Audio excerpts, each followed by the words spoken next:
আপনি শুনছেন Bengali audio book. পাঠ করছি জওহরলাল নেহেরুর লেখা বই কল্যাণী আশু ইন্দু। এই বইটি হচ্ছে জওহরলাল নেহেরু তাঁর কন্যা ইন্দিরাকে যে 30টি চিঠি লিখেছিলেন তার সংকলন। পাঠ করছি আমি অনিন্দিতা ভট্টাচার্য। আজ আমরা শুনব এই বইয়ের 9 নম্বর চিঠি, বিভিন্ন জাতি ও ভাষা।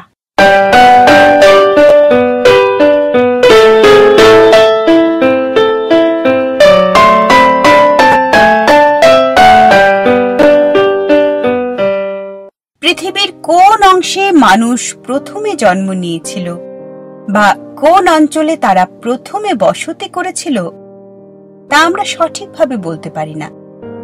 পৃথিবীর কয়েকটি জায়গায় হয়তো প্রায় একই সময়ে মানুষের জন্ম হয়েছিল।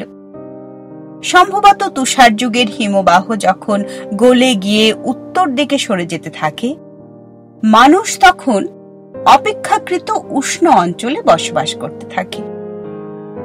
বরফ সরে যাওয়ায় সেখানে দেখা দিল ঘাসে ঢাকা শুকনো বিশাল প্রান্তর। সাইবেরিয়ার তুন্দ্রা অঞ্চলে এখন যেমন দেখা যায়।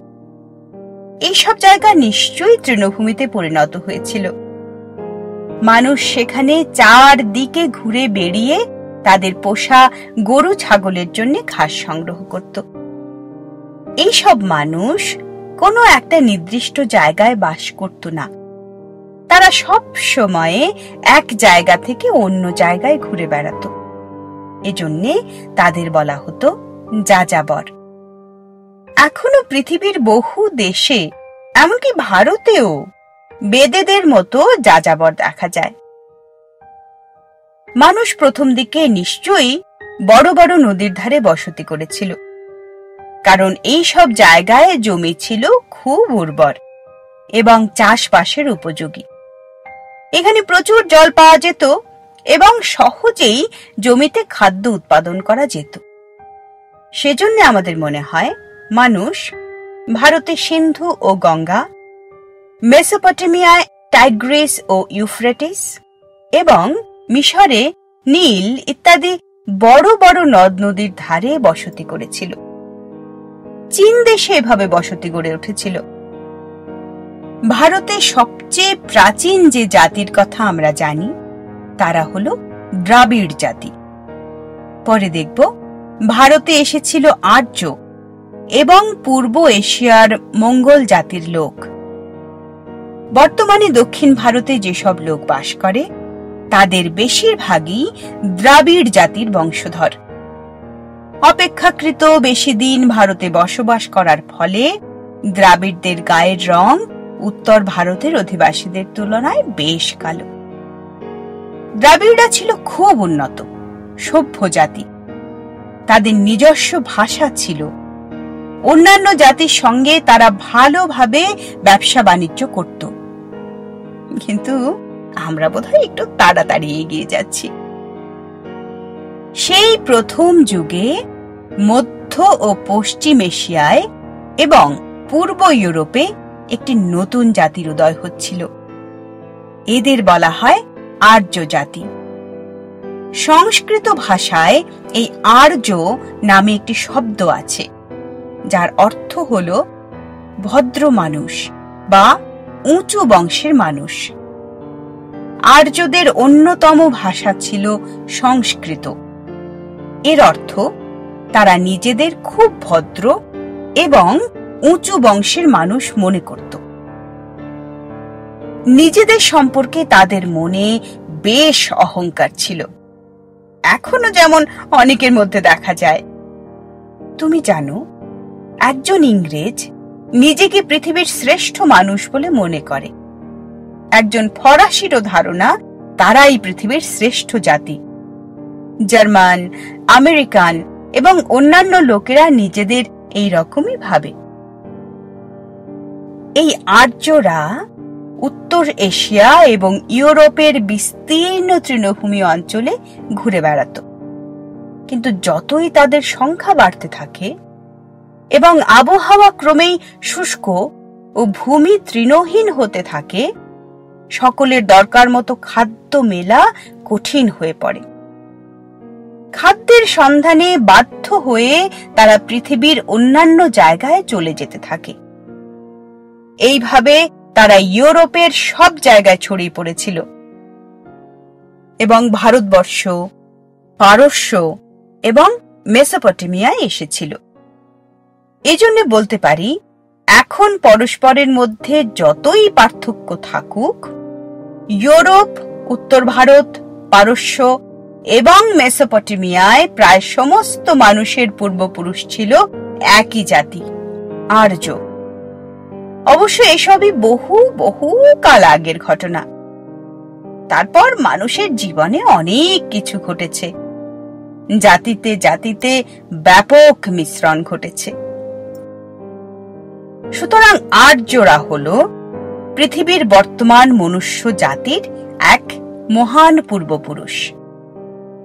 আর একটি প্রধান জাতি হল মঙ্গোল। এরা পূর্ব এশিয়ার সব জায়গায়, চীন, জাপান, তিব্বত, শ্যামদেশ ও ব্রহ্মদেশে ছড়িয়ে পড়েছিল। কখনো কখনো এদেরকে পিত জাতি বলা হয়। সাধারণত এদের চোয়ালের হাড় উঁচু আর চোখ ছোট ছোট। আফ্রিকা এবং আরো কয়েকটি জায়গার অধিবাসীদের বলা হতো নিগ্রো। এরা আর্যও নয়, মঙ্গলও নয়। এদের গায়ের রং ঘোর কালো। আরব ও প্যালেস্টাইনের অধিবাসীদের বলা হয় আরব ও হিব্রু। এরা ভিন্ন এক জাতির মানুষ। হাজার হাজার বছরের মধ্যে এসব জাতি ভাগ হয়ে ছোট ছোট নানান জাতিতে পরিণত হয় এবং তাদের পরস্পরের মধ্যে কিছুটা মিশ্রণ ঘটে। অবশ্য এই নিয়ে আমাদের এখন ভাবার দরকার নেই। বিভিন্ন জাতির মধ্যে তফাৎ করার একটি প্রধান এবং চমৎকার উপায় হল সেই সব জাতির ভাষা বিচার করা। প্রথম দিকে প্রত্যেক জাতির নিজস্ব একটি ভাষা ছিল। কালক্রমে সেই একটি ভাষা থেকে আরো নানান ভাষার সৃষ্টি হয়। এই সমস্ত ভাষা ছিল একটি মূল ভাষার সন্তানের মতো এবং তারা ছিল একই ভাষা গোষ্ঠীর। বিভিন্ন ভাষার মধ্যে এমন কিছু শব্দ আমরা পাই যেগুলি সব ভাষাতেই আছে, যেগুলো হচ্ছে কমন ওয়ার্ডস, এবং তা থেকে বিভিন্ন ভাষার মধ্যে যোগসূত্র খুঁজে পাওয়া যায়। আর্যরা যখন এশিয়া এবং ইউরোপে ছড়িয়ে পড়ল, তখন তারা আর নিজেদের মধ্যে যোগাযোগ রাখতে পারেনি। সে সময় কোনো রেলগাড়ি, টেলিগ্রাফ বা চিঠিপত্র পাঠাবার ব্যবস্থা ছিল না। এমনকি কোনো লেখা বইও ছিল না। সেজন্য আর্যদের প্রতিটি দল নিজেদের সুবিধে মতো একটি ভাষায় কথা বলতে শুরু করে এবং কিছু কাল পরে এই ভাষা তার মূল ভাষা থেকে অথবা অন্য আর্য অঞ্চলের ভাষা থেকে একেবারে পৃথক হয়ে দাঁড়ায়। এই কারণে এখন পৃথিবীতে আমরা এতগুলি ভাষা দেখতে পাই। এই সব ভাষা নিয়ে পরীক্ষা নিরীক্ষা করলে আমরা দেখতে পাব উপভাষার সংখ্যা অনেক হলেও মূল ভাষার সংখ্যা মাত্র কয়েকটি।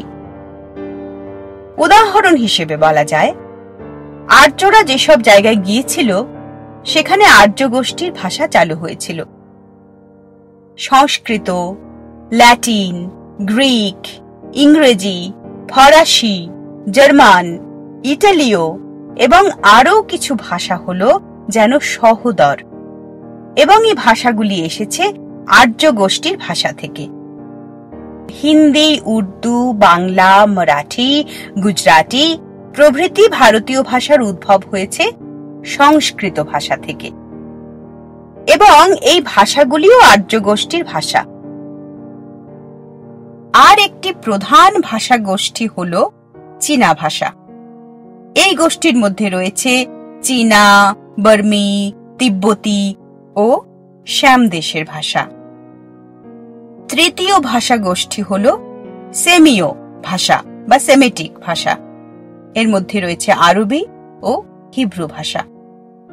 তুর্কি ও জাপানি ভাষার মতো কয়েকটি ভাষা প্রধান এই তিনটি বিভাগের কোনোটির মধ্যেই পড়ে না। তামিল, তেলেগু, মালায়ালাম এবং কন্নড় প্রভৃতি দক্ষিণ ভারতের কয়েকটি ভাষাও এরকম কোনো ভাগের মধ্যে পড়ে না। এই চারটি ভাষা হল দ্রাবিড় গোষ্ঠীর ভাষা এবং এগুলি খুব প্রাচীন।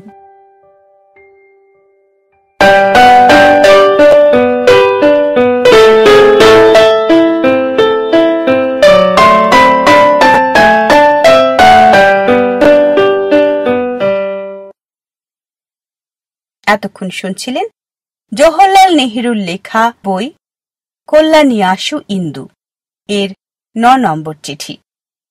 পাঠ করলাম আমি অনিন্দিতা ভট্টাচার্য।